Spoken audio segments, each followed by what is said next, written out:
অনেকেই তো ছোলার ডাল দিয়ে কত রকমের পরোটাই খেয়েছেন, কিন্তু এরকমের পরোটা কয়জনে খেয়েছেন তাহলে দেখেন।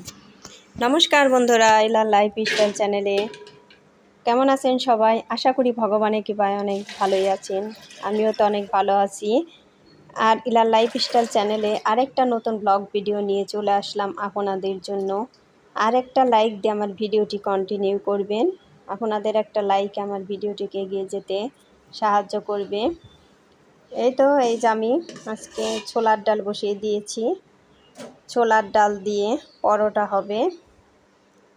এই তো আমার ডালটা উতরাই ফেনা উঠে গেছে, ফেনাগুলো ফেলে দিচ্ছি।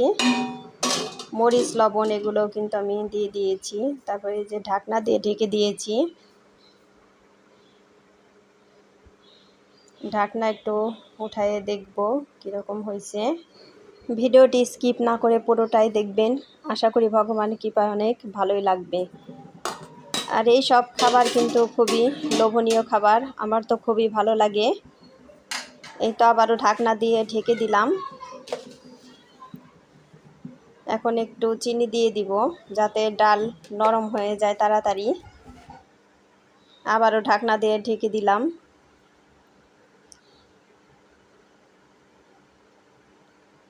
এই তো আমার ডাল প্রায় ফুটে উঠেছে, ফুটেই গিয়েছে।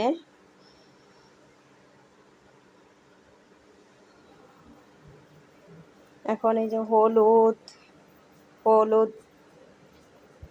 ধনে গুঁড়ো, মরিচের গুঁড়ো সব কিছু দিয়ে দিব।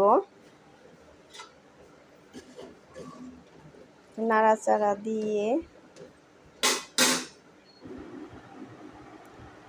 ওইখানে ডালটা আবার ঢেকে রেখেছি সব কিছু দিয়ে, মশলাপাতি দিয়ে। এখন আবার আটা আমি ময়ান দিয়ে নিব পরোটার জন্য। এটা পরিমাণ মতো লবণ, চিনি দিয়ে দিলাম। এগুলো দিয়ে ভালো করে আটাগুলো একটু মেখে নিয়েছি। আর আটাগুলো ময়ান দিতে হবে কিন্তু উষ্ণ গরম জল দিয়ে, তা না হলে পরোটা একদম শক্ত হবে। আর এই যে এইরকম নরম নরম করেই আটা ময়ান দিতে হবে। আমার কিন্তু ময়ান দেওয়া হয়েই গিয়েছে। এখন ওই যে আটা আমি একটু ঢেকে রেস্টে রেখে দিলাম। ওদিকে ডাল আবার সোমবার দিয়ে নিব। আপনারা কিন্তু স্কিপ করে দেখবেন না, তাহলে অনেকটাই মিস করে যাবেন। এটা তেজপাতা, শুকনা মরিচ দিয়ে দিলাম। এখন পাঁচফোড়ন সোমবার দিয়ে পেঁয়াজ কুচি, টমেটো কুচি, আদা আর রসুন থেতো করা এগুলো সব কিছু আমি দিয়ে দিব। সব কিছু দিয়ে ভালো করে এগুলো ভেজে নিব।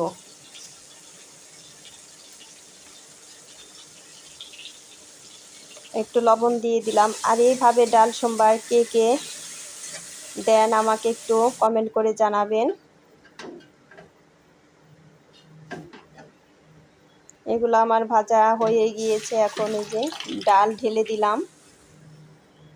আর ডালটা কিন্তু খুবই আমার টেস্ট হয়েছিল। আর পরোটা দিয়ে তো একদমই টেস্ট হয়েছিল। এই খাবারটা কিন্তু আমি রাত্রে বানিয়ে রাত্রে খেয়েছি।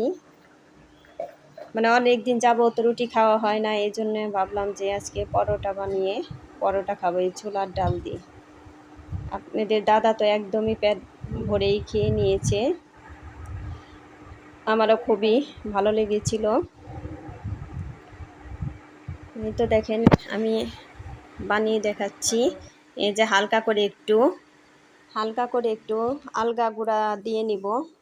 বেশি দেওয়া যাবে না, তা না হলে শক্ত হয়ে যাবে। এই তো আস্তে আস্তেই বেলে নিতে হবে। রুটিটা একটু পাতলা পাতলাই হবে। এই যে প্রথমে একটু তেল ছড়িয়ে দিলাম, হাত দিয়ে ভালো করে রুটির উপরে মাখিয়ে দিব। তারপর একটু যে আলগা গুঁড়া আবার দিয়ে দিব, একদম হালকা করে, বেশি দেওয়া যাবে না। আর একটু পাউডার দুধ দিয়ে দিব। এইভাবে এই পরোটা কিন্তু একদমই নরম হবে। তারপরে সুন্দর করে দিকে থেকে 4 ভাঁজ দিয়ে দিব।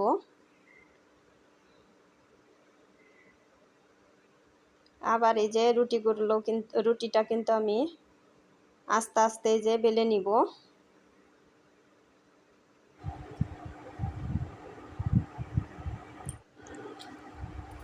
এই তো হয়ে গিয়েছে।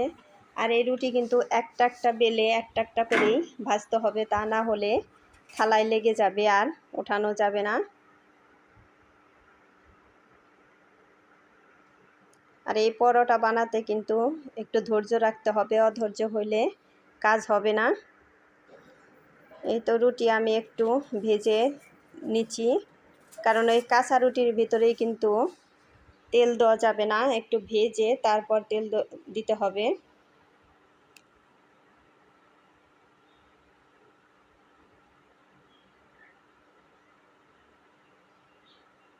আর তেল কিন্তু আমি বেশি দিচ্ছি না, কারণ বেশি তেলের তা খেয়ে আমাদের ভালো লাগে না, এই জন্য তেল আমি একটু কমই দিয়ে দিলাম। আর পরোটা খেতে খুবই টেস্ট হয়েছিল, তো দেখতেও তো অনেক ভালোই লাগছে।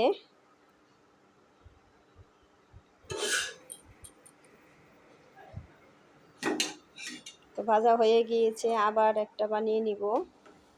বানানো হয়ে গিয়েছে। যে বন্ধুরা, আমার ডাল রান্না আর পরোটা বানানো কেমন লাগলো আপনারা কমেন্ট করে আমাকে জানাবেন। আর আমার চ্যানেলে নতুন হয়ে থাকলে একটা সাবস্ক্রাইব করে পাশে থাকা বেল আইকনে ক্লিক করে দিবেন। আর পুরনো বন্ধুদের জন্য রইল অসংখ্য অসংখ্য ধন্যবাদ। এই তো আমার পরোটা ভাজা প্রায় হয়েই গিয়েছে। ওই দেখেন, দেখতে কত সুন্দর বা লোভনীয় হয়েছে। জমা হয়ে রয়েছে, এই যে একটা একটা পয়ড়া পয়ড়া। আর এটা তো গাজীপুর নিয়ে গিয়েছিলাম, গাজীপুর থেকে পড়ছিলাম। এটা কালারটা তো খুব সুন্দর। হ্যাঁ, এটা কালার সুন্দর, শাড়িটাও আমার খুব ভালোই লাগছে। আনবার যেমন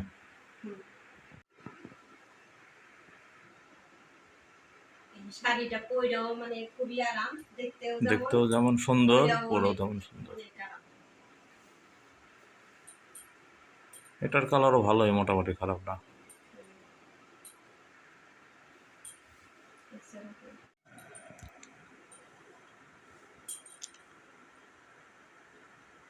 এই শাড়ির কালারটা অনেক সুন্দর, অনেক সুন্দর। আমার বেশি দাম দেখে অত বেশি ভালো লাগে না, কিন্তু কালারটা ভালো না হইলে কাপড় চোপড় পছন্দ হয় না।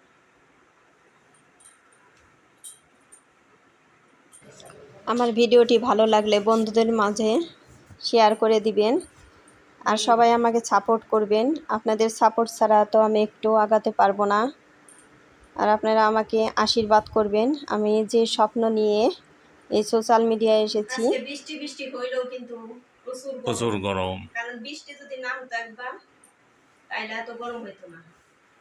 ওই শুধু বিদ্যুৎ চমকাইতেছে, মানে পূজা দিতে গেছিলাম, বিদ্যুৎ চমকানোর জন্য না, একদমই বিদ্যুৎ চমকাইছে। তারপরে ভগবানের নাম নিয়ে দিলাম যে ভগবানের পূজা দিব। সবাই ভালো থাকবেন, সুস্থ থাকবেন, এই কামনাই রইল। আমার ভিডিওটি আর বেশি বড় করলাম না, এখানেই শেষ করলাম। টাটা।